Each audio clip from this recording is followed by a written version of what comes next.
Hi friends, KEAM 2024 Kerala engineering entrance rank list 2024-25 അധ്യയന വർഷത്തിലെ engineering professional മേഖലയിലോട്ടുള്ള കോളേജുകളിലോട്ടുള്ള പ്രവേശനം തീരുമാനിക്കുന്ന എഞ്ചിനീയറിംഗ് എൻട്രൻസ് റാങ്ക് ലിസ്റ്റ് പ്രസിദ്ധീകരിച്ചു. ജൂൺ 5 മുതൽ 9 വരെ നടന്ന ഓൺലൈനായിട്ട് നടന്ന എൻട്രൻസ് എക്സാമിൻ്റെയും അതുപോലെ +2 മാർക്കിൻ്റെയും അടിസ്ഥാനത്തിൽ തയ്യാറാക്കിയ ഈ റാങ്ക് ലിസ്റ്റിൽ നിന്നാണ് ഈ വർഷത്തെ എഞ്ചിനീയറിംഗ് പ്രൊഫഷണൽ മേഖലയിലുള്ള പ്രവേശനം നടക്കുന്നത്.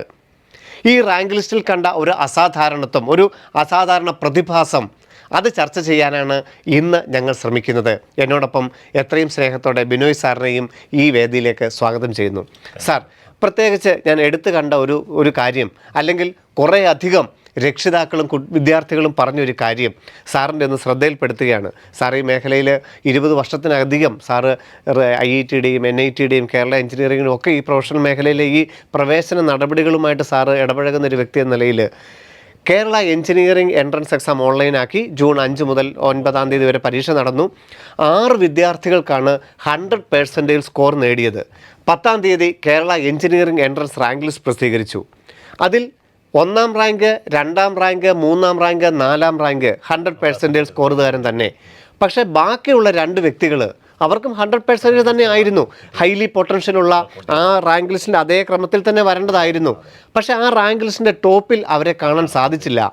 എന്താണ് അങ്ങനെ ഒരു സാഹചര്യം ഉണ്ടായത്? ഞാൻ ആ കാര്യം പറയുന്നതിന് മുമ്പ് നമുക്ക് കൃത്യമായിട്ട് ഒരു ടേബിൾ ഞാൻ കാണിക്കാം. അന്നേരം നമുക്ക് അതിൻ്റെ കാര്യങ്ങൾ കൂടുതൽ വ്യക്തമാകും. നമുക്ക് ഈ പ്രാവശ്യം 6 പേർക്കാണ് സാറ് പറഞ്ഞവർക്ക് 100% കേരളത്തിൽ കിട്ടിയത്. 6 നമ്മുടെ കുട്ടികളായിരുന്നു.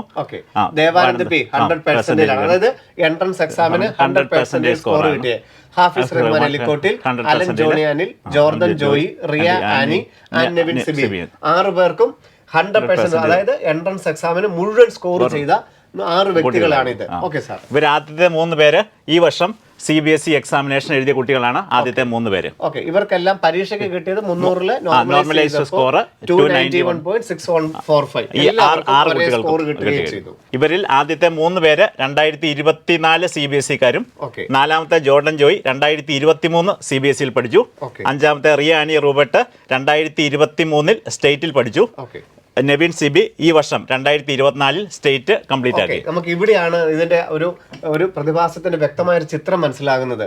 ഇവര് CBSE-യും സ്റ്റേറ്റും 2 ഡിഫറെന്റ് ബോർഡ് പഠിച്ചവരാണ്. 2 വർഷത്തെ, അതായത് ഇവർ 2024, 2023, 2023, 2024. ഇനി നമുക്ക് കാര്യത്തിലേക്ക് നോക്കാം. ഇവരുടെ ബോർഡ് മാർക്ക്, ബോർഡിന് ആക്ച്വൽ ആയിട്ട് കിട്ടിയ മാർക്കാണ് 297. ഈ വർഷം 300 കിട്ടിയ മാർക്കാണ് 297. അടുത്ത ആൾക്ക് ഹാഫിസിന് 300 കിട്ടി, അലൻ ജോണിക്ക് 297 കിട്ടി, ജോർഡൻ ജോയിക്ക് 288, റിയ ആനി റൂബർട്ടിന് 360 360 360 കിട്ടി, നെവിൻ സിബിക്ക് 359 ഔട്ട് ഓഫ് 360 കിട്ടി. CBSE 300-ൽ നിന്നുള്ള വരുന്നത് 297, 300, 297, 288. 2023 സ്റ്റേറ്റ് 2023 360 120 കിട്ടി. നെവിൻ സിബിക്ക് 2024 സ്റ്റേറ്റ് 359 സ്കോർ ചെയ്യാൻ സാധിച്ചത്. ഇവരുടെ +2 മാർക്ക് സ്റ്റാൻഡർഡൈസ് ചെയ്യുകയാണ് ചെയ്തത്.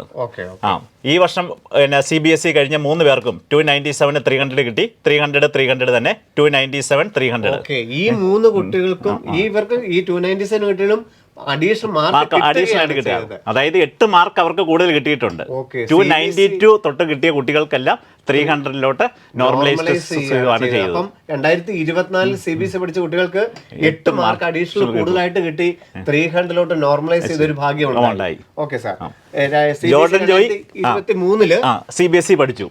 കഴിഞ്ഞ വർഷം ഈ കുട്ടി 12 മാർക്കിന്റെ കൂടുതലാണ് ലഭിച്ചിരിക്കുന്നത്. ഇവിടെ 2023-ലെത്തിയപ്പോഴും 12 മാർക്കിന്റെ ഒരു പ്രയോജനം കിട്ടി, 300-ലോട്ട് കിട്ടി.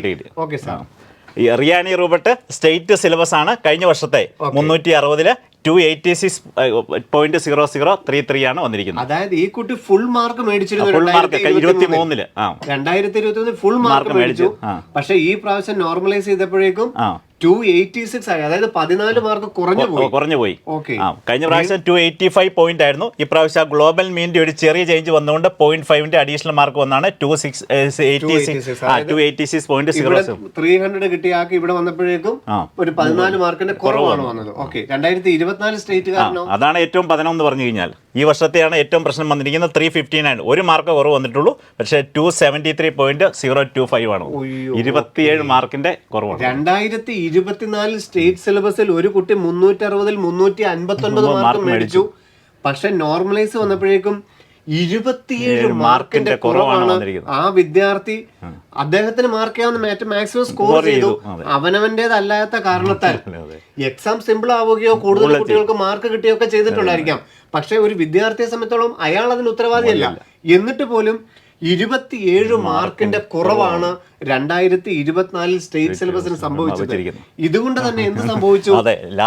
റാങ്ക് വന്നപ്പോൾ ഇവർക്കെല്ലാം ഒരേ പൊട്ടൻഷ്യൽ ഉള്ള വിദ്യാർത്ഥികൾ, ഒരേ സ്കോർ കിട്ടിയ വിദ്യാർത്ഥികൾ അവനവന്റേതല്ല കാരണത്താൽ റാങ്കിങ്ങിൽ വന്നപ്പോൾ 1, 2, 3, 4, 25, 84 എന്ന് പറയുന്ന യാതൊരു ആനുപാതികവുമല്ലാത്ത ഏതൊരു വിദ്യാർത്ഥിക്കും പെട്ടെന്ന് മനസ്സിലാക്കാൻ സാധിക്കുന്ന ഏറ്റവും സിമ്പിൾ ആയിട്ടുള്ള ഒരു റെപ്രസെന്റേഷൻ ആണ് ഈ ചാർട്ട്.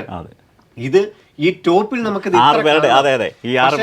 ഒരു 92-ന്റെ ഒക്കെ റേഞ്ചിലോട്ട് വരുമ്പോൾ, അതായത് ഒരു 1500-ന്റെ ഒക്കെ റേഞ്ചിലോട്ട് വരുമ്പോഴാണ് ഇതിന്റെ ഭീകരാവസ്ഥ കൂടുതൽ വരുന്നത്. CBSE ഉള്ള കുട്ടിക്ക് ഒരു 400 റാങ്ക് വരുമ്പോൾ സ്റ്റേറ്റ് പഠിച്ച കുട്ടി 1600. അത്ര വലിയൊരു വേരിയേഷൻ ആണ് ഇത് മുന്നോട്ട് പോകുന്നത്. എന്തുകൊണ്ടായിരിക്കാം ഈ ഒരു ഘടകം? അതായത് ഒരു കുട്ടിയുടെ പൊട്ടൻഷ്യൽ അനുസരിച്ച് ഏറ്റവും നല്ലൊരു അയാൾക്ക് അച്ചീവ് ചെയ്യാൻ പറ്റുന്ന ഏറ്റവും നല്ല സ്കോർ മേടിച്ചിട്ടുണ്ട്. പക്ഷെ അയാളുടെ റാങ്ക് കുറയ്ക്കാനാണ് ഈ +2 മാർക്കിന്റെ ഒരു ഘടകം ഈ 2024 അദ്ദേഹത്തിന് വന്നത്. അത് തന്നെയാണ് ആ പേരന്റ് പറഞ്ഞതും. എന്റെ കുട്ടിക്ക് മേടിക്കാവുന്ന മാക്സിമം, അതായത് പരീക്ഷയിൽ ഫുൾ മാർക്ക് മേടിച്ചു 120 എൻട്രൻസിൽ 99.89% സ്റ്റേറ്റ് സിലബസിലാണ് പഠിച്ചത്. പക്ഷെ റാങ്ക് വന്നപ്പോൾ 1600-ലേക്ക് പോയി. ഒരു ക്വസ്റ്റിനെ തെറ്റിപ്പോയിട്ടു, പക്ഷെ റാങ്ക് വന്നപ്പോൾ 1600-ലോട്ട് പോയി. ഈ ഒരു ഇൻഇക്വാലിറ്റി, യാതൊരു തരത്തിലും നമുക്ക് തത്വദീക്ഷയില്ലാത്ത ആ ഒരു പ്രതിഭാസം എന്തായിരിക്കാം ഇങ്ങനെ ഒരു +2 മാർക്ക് ആഡ് ചെയ്യുന്നതിനുള്ള ഒരു വലിയൊരു വ്യത്യാസം ഈ വർഷം ഇങ്ങനെ റാങ്കിങ്ങിൽ വരാൻ? അത് നമ്മൾ നോർമലൈസ് ആണ്, സ്റ്റാൻഡർഡൈസേഷൻ ആണ് എന്നൊക്കെ നമ്മൾ പറയുന്നു. പക്ഷേ ഈ ഒരു ഇൻഇക്വാലിറ്റി നമുക്ക് ന്യായീകരിക്കാവുന്നതാണോ? സ്റ്റാൻഡർഡൈസേഷൻ ഫോർമുല തെറ്റാണെന്ന് നമുക്ക് പറയാൻ പറ്റില്ല. പക്ഷേ ഫോർമുലയിൽ തെറ്റ് വന്നതല്ല, എക്സാം സിമ്പിളായി എന്നുള്ള ഒറ്റ കാരണം കൊണ്ട് ഇപ്പൊ അവർക്ക് ഇതേ രീതിയിലുള്ള വേരിയേഷൻസ് വന്നു എന്നുള്ള കാര്യം നമുക്ക് ന്യായീകരിക്കാൻ പറ്റില്ല. കുട്ടി അതിന് ഉത്തരവാദിയല്ല. കുട്ടി അതിന് ഉത്തരവാദിയല്ല. കുട്ടികൾ ആ ഒരു പ്രൊമോഷനാണ് കൊടുക്കുന്നത്. സ്റ്റേറ്റ് സിലബസിൽ പഠിക്കുന്ന കുട്ടികൾക്ക് ആ ഒരു ന്യായീകരണം നമുക്ക് പറയാൻ പറ്റില്ല. പിന്നെ വേറെ ഒരിടത്തും ഇന്ത്യയിൽ ഒരു സ്റ്റേറ്റിലും ഒരു ബോർഡിലും ഈ രീതിയിലുള്ള ഒരു റാങ്ക് ലിസ്റ്റ് ഉണ്ടാക്കുന്ന ഒരു പ്രൊസീജിയർ ഇല്ല. തീർച്ചയായിട്ടും നേരിട്ട് എൻട്രൻസിന്റെ മാർക്കിലോട്ട് ആഡ് ചെയ്യുന്നില്ല. 2014 ജെയ്മെയിൻകാർ ഇത് പരീക്ഷിച്ചായിരുന്നു. ജെയ്മെയിന് വേണ്ടി അതെ 10-15 ലക്ഷം പേര് എഴുതുന്ന കുട്ടികൾക്ക് ഈ പരീക്ഷിച്ച് നോക്കി. പക്ഷേ അതിനുവേണ്ടി അവർ നോക്കിയിട്ട് 3 കൊല്ലം ഇംപ്ലിമെന്റ് ചെയ്തു. അതിനുശേഷം അത് ശരിയായ രീതിയിലല്ലെന്ന് മനസ്സിലാക്കി അതെടുത്ത് കളഞ്ഞ് ഇപ്പൊ എൻട്രൻസിനെ ബേസ് ചെയ്ത് മാത്രമാണ് പോകുന്നത്.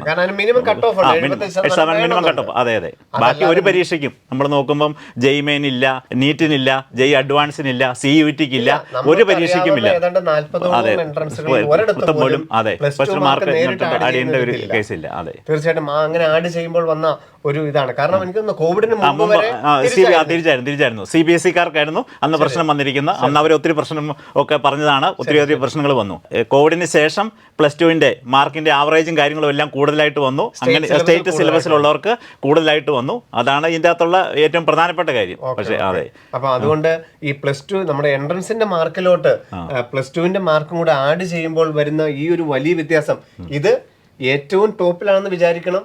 1500-ലോട്ടും 4000-ലോട്ടും 10,000-ലോട്ടും ചെല്ലുമ്പോൾ അതിന്റെ ഭീകരത. കാരണം ഇപ്പൊ ഒരു 92 മാർക്കുള്ള ഒരു CBSE വിദ്യാർത്ഥിയാണെങ്കിൽ, അല്ലെങ്കിൽ അദ്ദേഹത്തിന് 100% ഉള്ള ഒരു സ്റ്റേറ്റ് സിലബസുകാരന് പോലും അച്ചീവ് ചെയ്യാൻ മേലാത്ത അത്ര റാങ്ക് വന്നിട്ടുണ്ട്. അപ്പൊ ആ ഒരു വലിയൊരു ഘടകം ആണ് നമുക്കിവിടെ 2024 റാങ്ക് ലിസ്റ്റിൽ കടന്നുകൂടിയിരിക്കുന്ന ഈ ഒരു പ്രതിഭാസം.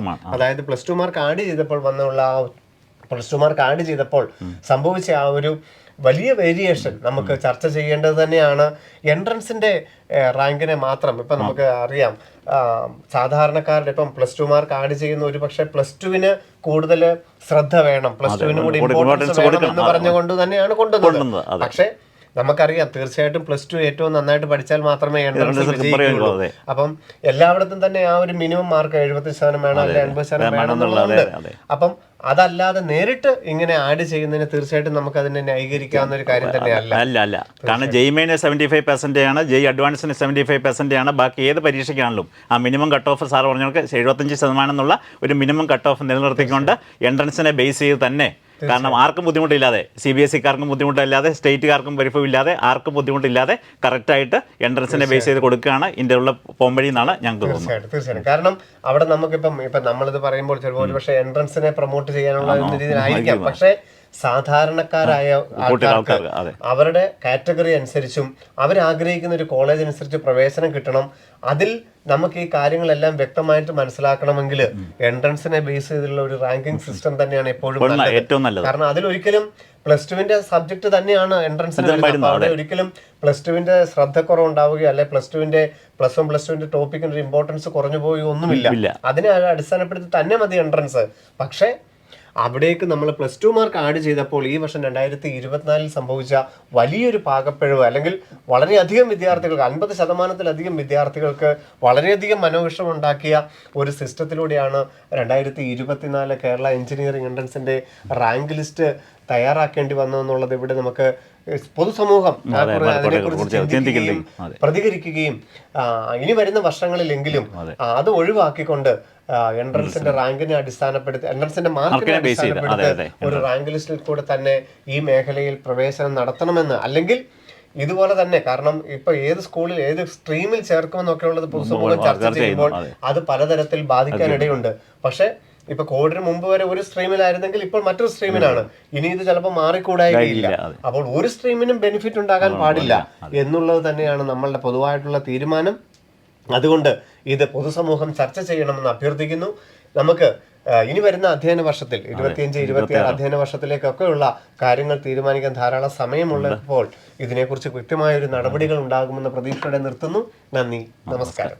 എൻട്രൻസ് സംബന്ധമായ വാർത്തകളും അപ്ഡേഷനുകളും ഏറ്റവും വേഗം ആധികാരികമായി അറിയാൻ ബ്രില്യൻറ്റ് സ്റ്റഡി സെന്റർ പാല യൂട്യൂബ് ചാനൽ സബ്സ്ക്രൈബ് ചെയ്യുക, ബെൽ ഐക്കൺ അമർത്തുക. ഈ വീഡിയോ മറ്റു സുഹൃത്തുക്കളിലേക്കും ഷെയർ ചെയ്ത് നൽകുക.